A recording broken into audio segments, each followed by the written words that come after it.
The president's been sharply critical of the Fed all week long, as you guys have been pointing out. He's done it just again here at the White House in a meeting on another topic altogether, the Music Modernization Act. The president took some time out to make some more comments on the Fed. Here's what he said. Hey, guys. Well, we're still up 40% for the period of time. So, I mean, the markets are way up over what they were. It's a correction that I think is caused by the Federal Reserve with interest rates. The dollar has become very strong, which, frankly, people can debate whether or not they like a strong dollar or not. The dollar's very strong, very powerful, and that causes a little difficulty with doing business, frankly. Strong dollar doesn't necessarily mean all good, but we do have a very strong dollar. And we have interest rates going up at a clip that's much faster than certainly a lot of people, including myself, would have anticipated. I think the Fed is out of control. I think what they're doing is wrong.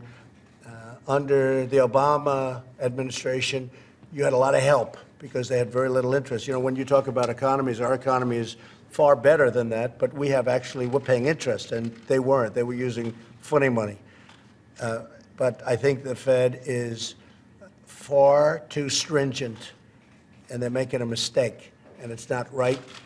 And it's, despite that, we're doing very well, but it's not necessary, in my opinion. And I think I know about it better than they do. Scott, you heard it there, the president saying that the Fed is out of control, also saying that a strong dollar not necessarily good for business. Those are two things that you don't often hear a president say, but we have heard the president critical of this Fed throughout the week, including last night, arriving at a rally in Pennsylvania, talking to reporters there. Here's what he said then. No, I think the Fed is making a mistake. They're so tight. I think the Fed has gone crazy.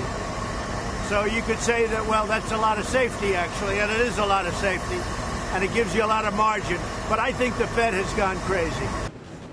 So the president saying the Fed is crazy, the Fed is out of control. Earlier he said the Fed is loco. So this president not shy about expressing his opinions about the Fed. I had the chance to ask the president on Tuesday whether or not he's conveyed any of these messages to Jay Powell at the Fed. He told me no. He says, I don't want to interfere. And that seems to be the line from Larry Kudlow this morning, that the president is simply commenting here, but not dictating to the Fed. He's not calling Jay Powell at the Fed and ordering him to do one thing or the other. He's just expressing his long-held views, is what Larry Kudlow said on CNBC this morning, Scott. Yeah.